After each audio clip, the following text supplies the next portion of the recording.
শুভ সকাল বন্ধুরা, তোমরা দেখছো সুব্রত সখী ব্লগ। আমার নতুন ভিডিওতে তোমাদের অনেক অনেক স্বাগত, অনেক অনেক ভালোবাসা জানিয়ে শুরু করছে আজকে আমি আবারও একটা নতুন সকালে নতুন ভিডিও।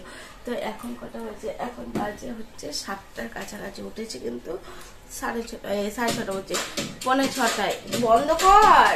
তো উঠেছি হচ্ছে 6:45। তো মুখ ফুক ধুলাম, আর এখনো তেমন কিছু কাজবাজ হয়নি, কাজ করব।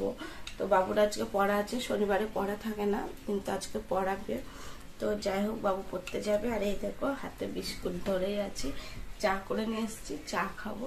তো চলো চাটা খেয়ে নিই, তারপরে তোমরা দেখতে থাকো আমাদের আজকের ব্লগটা।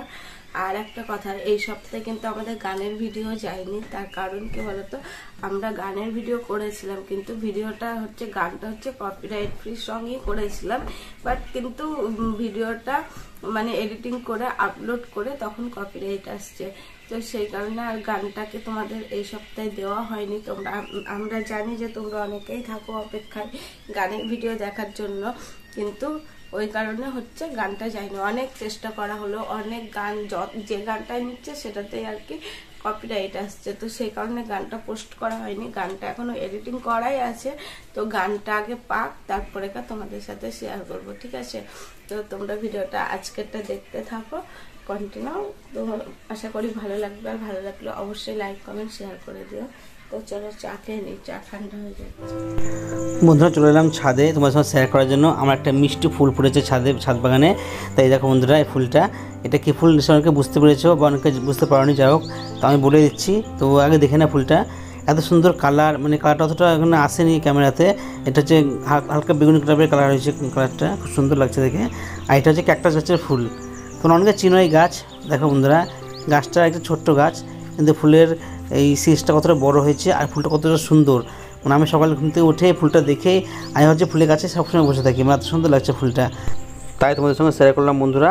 তো কেমন লাগলো ফুলটা অবশ্যই কমেন্ট করে জানিও। এই দেখো বন্ধুরা, চলে এসেছি রান্নাঘরে। আর এটা কি বলতো, এটা হচ্ছে সাদা তেল। সকাল সকাল আজকে রান্নাঘরে তেল ঢালা দিয়েই শুরু হলো। আর তেলটা ঢাললাম তার কারণ এই দেখো, আজকে মাখিয়ে ফেলেছি ময়দা সকাল সকাল। আর আজকে করব হচ্ছে লুচি আর হচ্ছে পায়েস। তো এই দেখো, দুধ দেখেছো, 1 বোতল দুধ আমার মা নিয়ে এসেছিলো আমাদের ওখান থেকে। দুধটা এত গাঢ়, তো দুধটাই এখন জাল দেব। আর এই দুধটা দিয়েই করব হচ্ছে পায়েস রান্না। তো চলো আগে দুধটা জাল দিয়ে দেখে নিই কেমন আছে। ভালোই থাকবে। দুধটা রাখা ছিল ফ্রিজের ভিতরে, আর ফ্রিজটা আমাদের সবসময় চলে, বন্ধ তো থাকেই না, যেহেতু অনেক সবজি থাকে। এই দেখো, দুধটা কিন্তু জাল দিচ্ছি, একটু কাটেনি, আর দুধটা খুব সুন্দরভাবে ফুটে গেছে। এবার আমি এখানে দিয়ে দেব কামিনী ভোগ আতপ চাল। চালটা আমি ধুয়েই রেখেছিলাম। তো চলো চালটা এখন দিয়ে দিই।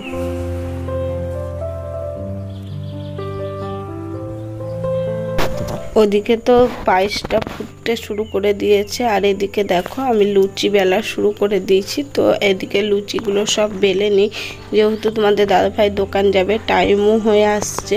তো সেই কারণে একটু তাড়াও আছে। তো আমি এখন লুচিগুলো বেলে নিই, তারপরে আবার আসছি।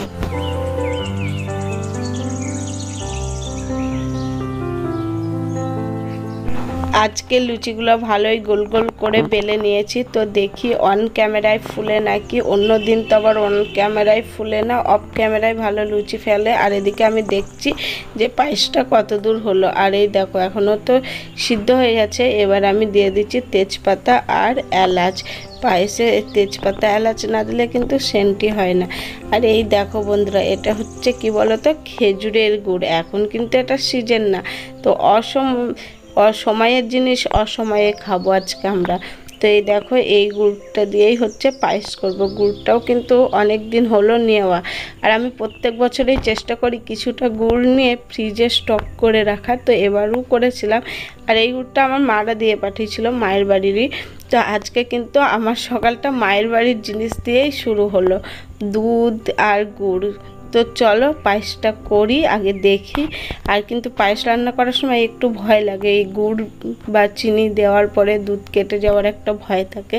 তো ভয়ে ভয়েই আমরা দুজনেই কিন্তু রান্না করছি, তো আমি আর তোমাদের দাদাভাই। তো যাই হোক, কিছু হয়নি। আর পায়েসটা খুব টেস্টিও হয়েছিল, খুব ভালো লাগলো।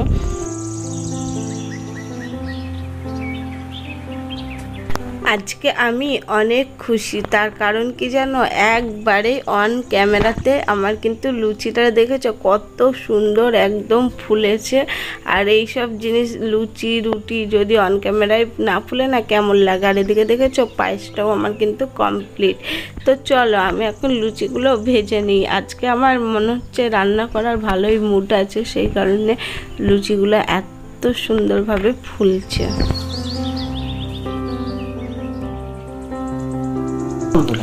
একঘেয়েমি প্রত্যেক দিনই তো আমরা ভাত খাই, সকাল দুপুর রাত, কোনো দিন হয়তো রুটি খাই। তো সেই কারণে আজকে ভাবলাম একটু অন্যরকমভাবেই দিনটা শুরু করা যাক, নিরামিষ দিন। তো লুচি পায়েসটা খাওয়া হবে দুপুরে, আর সকালে হচ্ছে নিরামিষ গরম গরম মায়ের কাছে ভাত খেয়ে নেব। আর রাতে তো নিমন্ত্রণ আছে, তো ওখানেই খেতে যাব আর কি। ইচ্ছা আছে, জানি না রাতে হলে আর কি যেতে পারবো নাকি। আর এই দেখো আমার প্রত্যেকটা লুচি কিন্তু ফুলেছে, আর লুচিগুলো কিন্তু আমার সব ভাজাও হয়ে গেছে, দেখেছো। এদিকে দেখো আমি অনেকটাই তেল ছিল, তেলটা ঢেলে নিলাম, তারপরে আমি ভাজতে শুরু করে দিয়েছি পাঁপড়। আর পাঁপড়টা হচ্ছে আমার ছেলে খাবে ভাত, তার সাথে আমরাও কিন্তু খাবো। ছেলে যে একা খাবে তা কিন্তু নয়। এবার হচ্ছে পায়েসটা তোলার পালা। তো এই দেখো তোমাদের দাদা ভাইয়ের টিফিন কোটোতে পায়েস তুলে দিচ্ছি। তো দুপুরের লাঞ্চের মেনুতে দিয়েছি পায়েস, লুচি আর আলু পটলের মা যে রান্নাটা করেছিল তরকারি, ওটাই। তো বন্ধুরা আজকের দিনটা একটু অন্যরকম ভাবে কাটালাম। তো দেখতে পেলে সকাল সকাল বানালাম হচ্ছে লুচি আর পায়েস। আর দুধটা কিন্তু আমার মাই নিয়ে এসেছিল। তো দুধটা ছিল আর খেজুরের গুড় কিন্তু আমি কিছুটা হলেও স্টকে রেখে দিই ফ্রিজে কিনে। তো অসময়ে খাওয়ার জন্য, সময়ের জিনিস তো সময়ে খাওয়া হয়, কিন্তু অসময়ে তো আর পাওয়া যায় না, সেই কারণে খাওয়া হয় না। তো ছিল, তো আজকে খেজুরের গুড়ের পায়েস আর লুচি বানালাম। ওটা হচ্ছে দুপুরে খাওয়া হবে, নিরামিষ দিন যেহেতু শনিবার। তো দুপুরে না ভাত খেতে ইচ্ছা করে না, সেই কারণে ওটা বানিয়ে রেখে দিলাম, তোমাদের দাদাভাই নিয়ে যাবে। আর এদিকে দেখো মা রান্না করেছে ভাত। আজকে মাকে বলেছিলাম তোমার কাছে খাবো, তো মা আলু সিদ্ধ, ভাত, পাঁপড় ভাজা, পাঁপড়টা আমি ভাজলাম যদিও, আর হচ্ছে আলু পটলের তরকারি। তো এটাই হচ্ছে মা রান্না করেছে, এটা হচ্ছে সকালে খাবো। আর লুচি পায়েসটা তোমাদের দাদাভাই দুপুরে নিয়ে যাবে, রাতে হচ্ছে নিমন্ত্রণ আছে। তো যাই হোক, চলো বন্ধুরা এখন আমরা খাওয়া দাওয়া করে। আর আজকে যেহেতু শনিবার, সেই কারণে আজকের এরকমই ব্যবস্থা খাওয়া দাওয়ার করলাম। আর যেটা নিমন্ত্রণ আছে সেটা হচ্ছে মানে হরিনাম, মানে নাম সংকীর্তন হবে, যাই হোক বাড়িতে।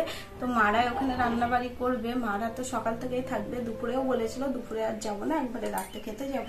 তো তখন তো তোমাদের সঙ্গে পারলে একটু শেয়ার করব। তো চলো বন্ধুরা এখন খাওয়া দাওয়াটা করে নিই, তারপর আবার আসছি। তো বন্ধুরা এখন বাজছে হচ্ছে 10:30, আর আমি বাড়ি চলে এসে ফ্রেশ হয়ে গেঞ্জিটা পরে নিয়েছি দেখো। তো তোমাদেরকে বলেছিলাম যে রাত্রিবেলা একটা বাড়িতে হরিনাম সংকীর্তন হবে, তো সেখানে রাত্রিবেলায় ঠাকুরের ভোগ খাওয়ানো হবে, সেখানে খেতে যাবো। তোমাদের দিদিভাই যাবে না, ছেলে ঘুমাচ্ছে, তো বাড়িতে কেউ নাই, ওই জন্য ওখানে ছেলের সঙ্গে থাকলো। আর আমি যাব গিয়ে ঠাকুরের প্রসাদ খেয়ে আসবো। আর যতটা পারবো পারলে শেয়ার করবো, নাহলে করবো না। তো চলো এখন যাই সে বাড়িটাতে। এই দেখো বন্ধুরা চলে এসেছি আমরা সে বাড়িতে যেখানে পুজো হয়েছিল। তো এখন খাওয়া দাওয়া চলছে, আমি একটু দাঁড়ালাম, আর সঙ্গে বাবা মা আছে এখানটায়। আর মূলত একা আছি, তো ওই জন্য ঠাকুরটা শেয়ার করতে পারিনি তোমার সঙ্গে, মানে ভুলে গেছিলাম। আর কিছু সঙ্গে থাকলে ওদের কিছু মনে হয় না, যাই হোক। আর এই দেখো বন্ধুরা আমরা খেতে বসে পড়েছি, সঙ্গে বাবা ও মা আছে, ও আমিও খাবো। তো আজকে তোমাদের বলে দিই কী কী রান্না হয়েছিল। সাদা ভাত, ডাল, পাঁচ তরকারি, কাবলি ছোলা দিয়ে পনিরের তরকারি, তার সঙ্গে ছিল চাটনি, পায়েস আর মিষ্টি। খুব ভালো লাগে খেতে। তো বন্ধুরা খেয়ে দিয়ে চলে এলাম, আর অত কিছু ওখানে রেকর্ডিং করতে পারিনি, যাই হোক অনেক লোকজন ছিল, লজ্জা লাগছিল, যাই হোক। আর কিছু বলছি না বন্ধুরা। তো ঠাকুরের প্রসাদ খেলাম, খুব ভালো লাগলো, ভোগটা রান্নাটা খুব ভালো হয়েছিল। তো বন্ধুরা বেশি ভিডিওটা বড় করছে না, ঘুমাতে হবে আর ভিডিওটা এডিট করতে হবে। তো আজকে এই পর্যন্ত থাকলো ভিডিওটা, আবার দেখা হবে নতুন ভিডিও নিয়ে নতুন সকালে। তো বন্ধুরা সবাইকে জানাই গুড নাইট।